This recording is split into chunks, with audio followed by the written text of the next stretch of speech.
Well, it's good evening from wherever you're watching us from. You're just in time for the 9 p.m. wrap live at our Orbit TV studios. I am your captain, Jesse Gitonga. Landing gears disengaged. Let's take off. You can join in the coverage live through our social media platforms at Orbit TV Kenya, hashtag the 9 p.m. wrap, or you can reach out to me on my social media platforms at @VJesseTosh. Former Migori Governor Okoth Obado has been found guilty of the murder of Sharon Otieno nearly 8 years after the incident. Justice Cecilia Githua convicted Obado together with his former personnel assistant, Michael Oyamo, after finding that the prosecution had proved its case against them. However, the former Migori County Clerk, Caspar Lobiero, was acquitted due to insufficient evidence. The late Sharon Otieno, who was a student at Rongo University and 7 months pregnant, was abducted and killed in September of 2018. The court is now expected to set a date for hearing mitigation before sentencing the two men who were found guilty. The Kenya National Union of Nurses and Midwives has issued a 7-day strike notice warning that nurses and midwives nationwide will down their tools on the July 29th if the government fails to resolve a string of long-standing labor disputes.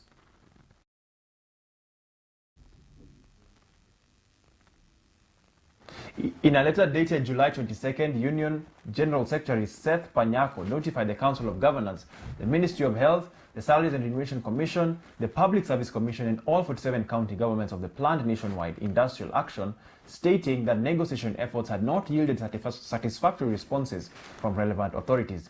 The union outlined 5 key grievances it wants addressed before the strike deadline.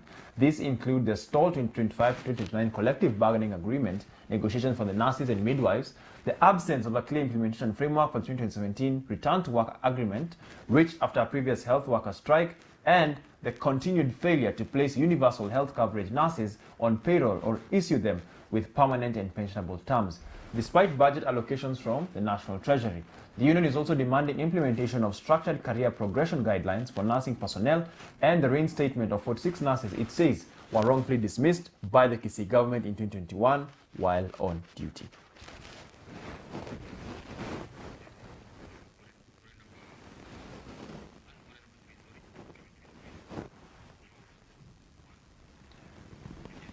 The Kenyan Union of Post-Primary Education Teachers has rejected the latest salary increments proposed by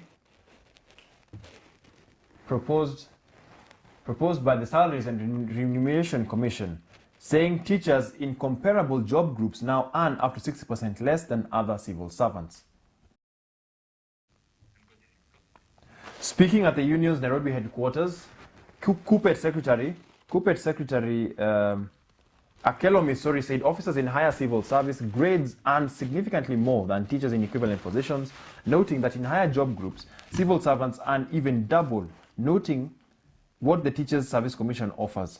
The union also faulted the TSC over what it called limited career progression,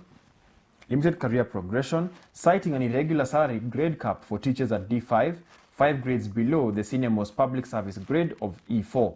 Teachers expressed dissatisfaction with the pay review approved for the 2026-2027 financial year, saying it fell short of what was negotiated under Phase 2 of the 2025-2029 collective bargaining agreement, and complained that the increments are being eroded by such statutory deductions and the rising cost of living.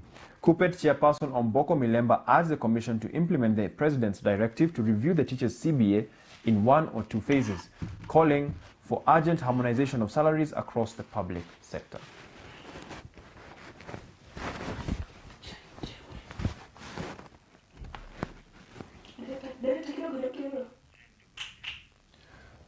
TikTok has removed more than 884,000 videos uploaded in Kenya during the first quarter of 2026 for violating its community guidelines. According to the platform's report, 99.7% of the content was proactively detected and removed before users reported it, while 96.3% taken down within 24 hours of being posted. TikTok also removed more than 48,000 accounts suspected to belong to children under the age of 13 and interrupted over 103,000 live streams for breaching its rules. Globally, the platform removed more than 184 million videos, saying it continues to combat misinformation, hate speech, and harmful AI-generated content.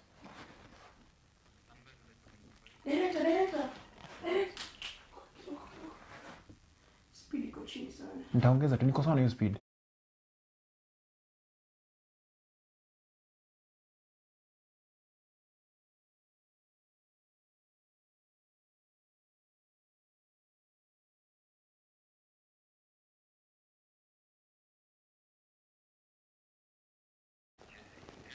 The launch of the Multi-Biometric Identification System (MBIS) marks a major shift in Kenya's policing and criminal identification processes.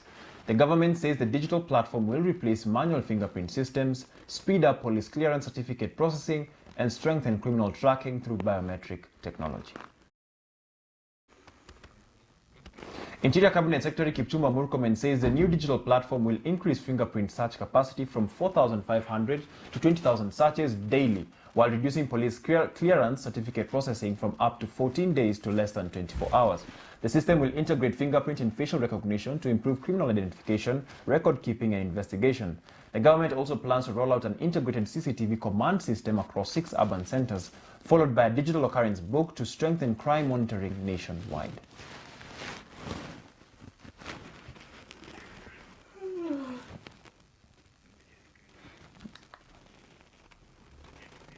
A petition has been filed at the High Court seeking to stop Tourism and Wildlife Cabinet Secretary Rebecca Miano from allegedly taking part in partisan political campaigns while serving as a state officer. The petitioner Francis Awino argues that such involvement compromises the neutrality of public office and goes against the constitutional principles of leadership and integrity. Awino is asking the court to bar the use of government resources in political activities, preserve records related to Mano's visit to Olkalau during the by-election campaign, and direct the Ethics and Anti-Corruption Commission to investigate the allegations. However, the High Court declined to treat the application as urgent, giving the respondents 14 days to file their responses ahead of the next mention on 3rd August.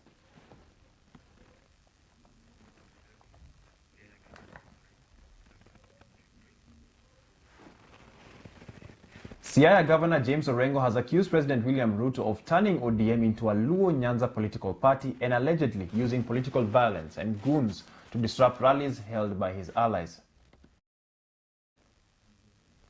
Speaking during his tour in Homa Bay County, Orengo claimed the president had gone against the wishes of the late Raila Odinga by failing to implement the 10-point agenda agreed under the Memorandum of Understanding between ODM and the Kenya Kwanza administration. He further accused Ruto of fueling divisions within ODM, saying the party's support for Ruto's 27 re-election bid had weakened the party and given rise to the Linda Ground and Linda Mwananchi factions. Orengo insisted the Linda Mwananchi faction would not be intimidated.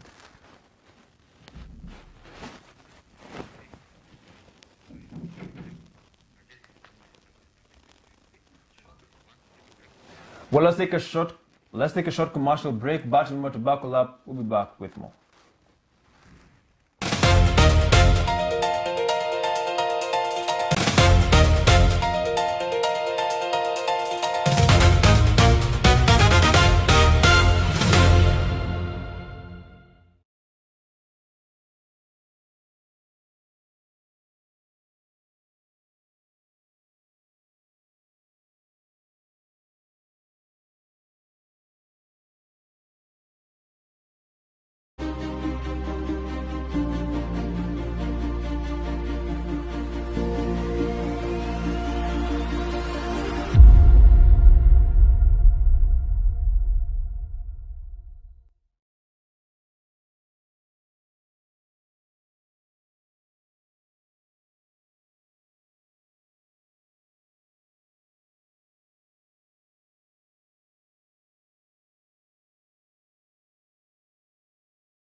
Welcome back. The government has formed a multi-sectoral committee to review laws declared unconstitutional, obsolete, or inconsistent with the 2010 Constitution as part of efforts to modernize Kenya's legal framework. Our reporter Wanza Musembi has the details. Attorney General Dorcas Oduor says the committee will review court decisions, identify obsolete laws, and recommend amendments, repeals, or new legislation to ensure Kenya's laws reflect the Constitution and current governance standards. An audit of court decisions reveals a concerning trend. A significant portion of our statutes and regulations have not kept pace with these transformations. Dozens of provisions struck down by the judiciary remain intact in our legislative texts because follow-up legislative action was never completed. We are today launching the Multi-Sectoral Committee. It is against this backdrop that I'm proudly officially launching this Multi-Sectoral Committee on legislative reform and alignment.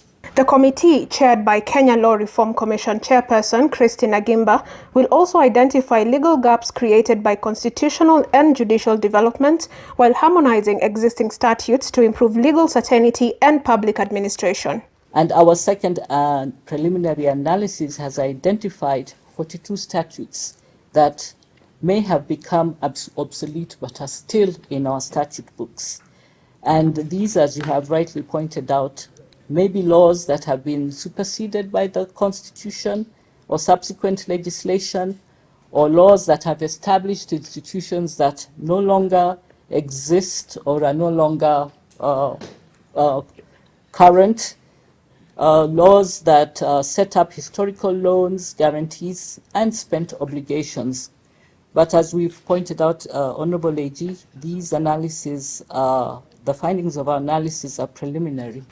The team has also invited Kenyans to submit laws they believe are redundant or outdated.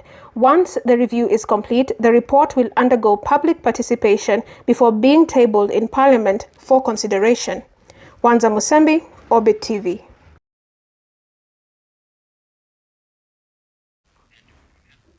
Employed Kenyans could pay less tax in the coming months after Treasury Cabinet Secretary John Mbadi announced plans to introduce legislation reducing the pay-as-you-earn deductions for salaried workers, with reliefs expected as early as September. Speaking during the launch of the 2027-2028 medium-term budget preparation process in Nairobi, Mbadi said the National Treasury will begin public participation on several tax proposals next month before submitting a final report to President William Ruto by the end of August. If agreed, the proposals will then be presented to Parliament in September for consideration and possible enactment, potentially lowering payee deductions for more than 3.4 million salaried workers nationwide. Mbadi confirmed the leading proposal would exempt employees earning up to 30,000 Kenya shillings per month from payee entirely, while those earning between 30,000 and 50,000 would pay a reduced rate of 25%. He said the government has also received alternative proposals, including one recommending a uniform 5% reduction in pay across all income brackets, and that all submissions will undergo rigorous public participation before a final decision is made.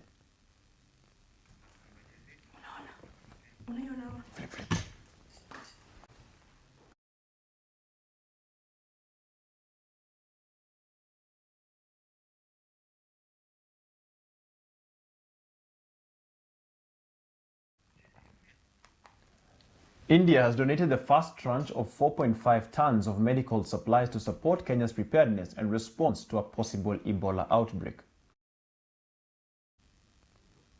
The consignment was handed over by India's High Commissioner Dr. Adarsh Swaikar to Health Cabinet Secretary Aden Duale at Jomo Kenyatta International Airport. The shipment includes 279 packages of essential supplies such as PPE kits, sample transportation kits, infrared thermometers, and face shields, with a second tranche expected soon. CS Duale noted that regional outbreaks in Uganda and the DRC make preparedness a national security priority for Kenya as a transport hub. The supplies will strengthen Kenya's emergency stockpile and protect frontline health workers, further reinforcing bilateral relations with India.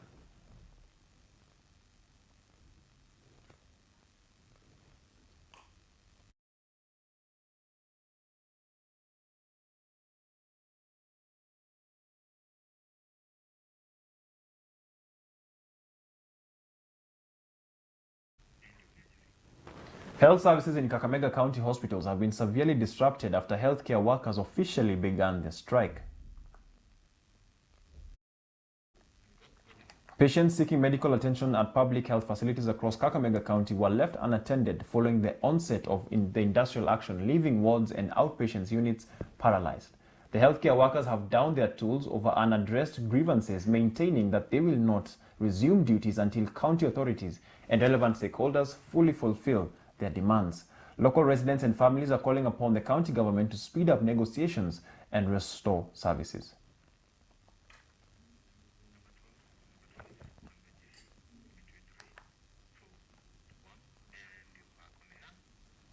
Washington and Riyadh have signed a historic 30-year nuclear cooperation pact, opening the door for American tech giants to build commercial reactors in Saudi Arabia. The Section 123 agreement marks a major shift in U.S. foreign policy by creating a direct pathway for domestic uranium enrichment on Saudi soil. Opposition is already mounting in Congress and among regional allies who warn that bypassing standard IAEA inspection risks sparking a Middle East nuclear arms race. However, the Trump administration says the deal secures American influence and prevents Saudi Arabia from turning to Russia or China for its atomic program.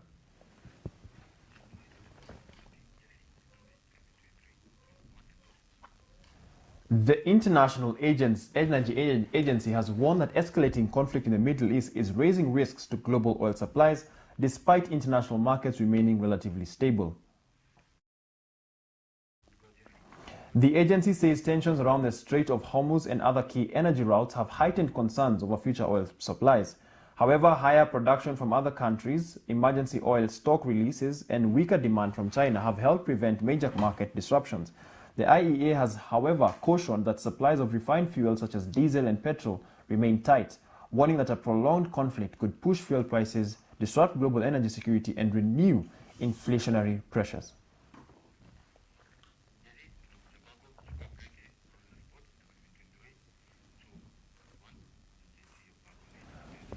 Well, let's take another short commercial break, but remember to buckle up. We'll be back with sports.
Welcome back. Harambee Starlets have been guaranteed 150,000 US dollars, approximately 19.5 million Kenya shillings, after qualifying for the 2026 Africa Cup of Nations. CAF has increased the tournament's prize money by 67% to 5.8 million US dollars, with the winner set to receive 2 million. Harambee Starlets, coached by Beldin Odemba, have been drawn in Group A alongside hosts Morocco, Senegal, and Algeria. CAF President Dr. Patrice Motsepe stated that the increase in prize money demonstrates the Federation's commitment to developing women's football across the African continent. Defending National Sevens Rugby Circuit champions KCB Rugby are set to begin their title defense at the Prince Law Sevens tournament in Nakuru this weekend. Following a historic campaign, the club aims to kick off the new season by clinching the title. Coach Andrew Amonde states that the team is well prepared and ready to face stiff competition in the tournament. Meanwhile, Captain Elvis Olukusi notes that the last season's success is now history, emphasizing that the team is motivated, focused on its goals, and determined to fight for the championship.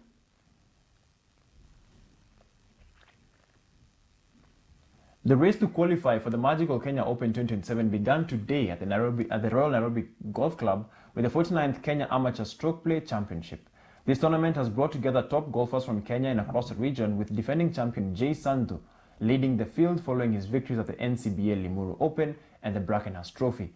Beyond competing for a prize pursuit of 700,000 shillings, the players are also vying for crucial ranking points. However, the ultimate prize is an automatic spot in the Magical Kenya Open 27, offering the chance to compete alongside DP World Tour professionals.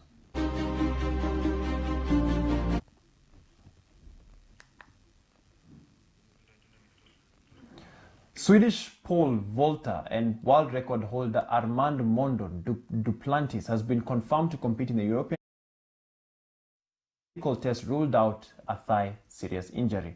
Duplantis withdrew from the Diamond League meet in London after clearing 5.95 meters, citing pain in his left thigh. The two-time Olympic and three-time world champion is expected to return to full training within 10 days and compete in the European Championships, taking place in Birmingham from August 10th to 16th. Well, we have arrived at our destination. Hope you enjoyed the flight. I have been your one and only Captain Jesse Gitonga. Thank you for tuning in. Have a good night. Oh, and don't forget, I know,